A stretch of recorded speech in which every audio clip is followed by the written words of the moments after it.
Good evening. So I'd like to talk to you today about a project that I'm leading currently at the NIH, looking at the research and policy priorities necessary to integrate non-communicable diseases into HIV platforms in low and middle income countries.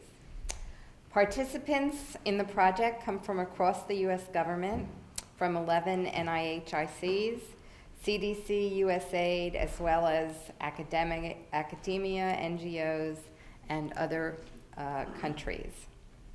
To give context to the project, in the early 1980s, if you contracted HIV anywhere in the world, you died of AIDS.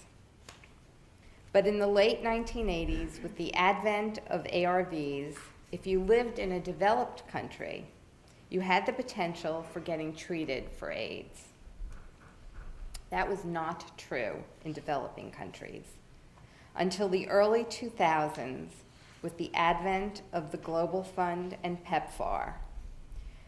There was no chance of surviving with AIDS in developing countries. No one thought, in fact, at that time, that you could deliver such complex treatment in developing countries. In 2003, however, PEPFAR and the Global Fund began to build the infrastructure necessary to treat HIV patients in developing countries, and people in low-income countries began to survive and live with HIV. And as they lived longer, and they survived, they didn't die of AIDS anymore. They died of comorbid conditions, and that is currently occurring now. So that included non-communicable diseases such as diabetes, hypertension, and cancer, diseases of aging. They need to be treated for these comorbid conditions. So the question is, how do we do that? And that's the question that the project is trying to answer through research and policy. One way is integrating care using the PEPFAR platforms we have invested in for the past decade.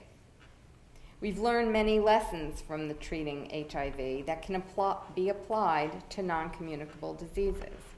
We've learned the importance of having medical records to monitor patients for the long-term care. What are the important variables to track with other conditions such as diabetes and cancer, and how do we do that? What exactly and where exactly in the continuum of care and treatment, where should integration take place? And how, once you integrate, will it affect care for HIV patients? Through PEPFAR, we learned the importance of having reliable and continuous sources of drugs on hand to treat HIV. What drugs are appropriate for people living with HIV who have diabetes and hypertension? And how do these drugs get added to national essential drug lists? We learned about the importance of community health workers to deliver information and create awareness.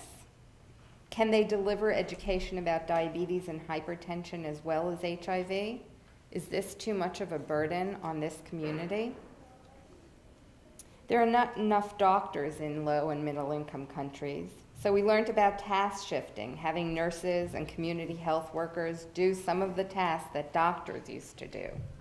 How can that work for diabetes? And is it different for cancer? What about mental health? Working with the Ministry of Health and with other ministries is essential. Are there people at the Ministry of Health now that are responsible for non-communicable diseases? Do they work with others? Do they work with the HIV people? There needs to be a link between the implementation questions I have just mentioned and academia, and how do we make that connection? How do we bring these two communities together?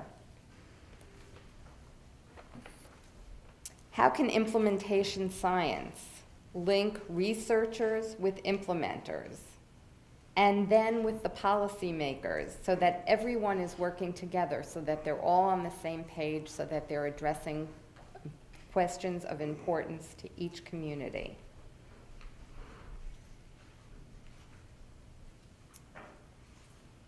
Does the country have a national research strategy, a national research institute that can address some of these issues?